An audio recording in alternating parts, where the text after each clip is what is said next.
Hello everyone, this is Monty's Courses, and this is part 5 of the HTML course series.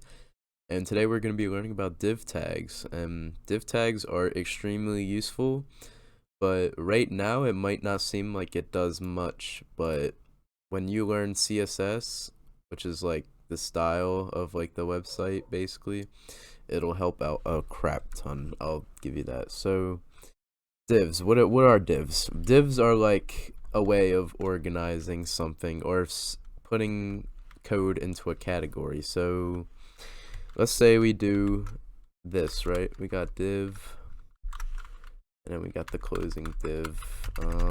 We're gonna put the closing div under here. We'll say slash div. Yep. So I'm gonna tab this just to organize it a little bit more. So now we have our div. So what does it do? Nothing. It literally just organizes it. And if we wanted to take it a step further, we could do id equal, and then we could say intro.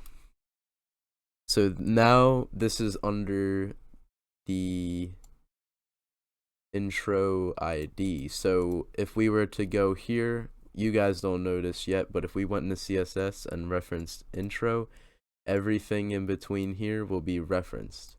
So then we could code all this within one line here, or not one line, but you get what I mean. So for the rest of the website, I'm gonna do div id equal things, or no, list, right? And then at the end is when I'm gonna, there we go.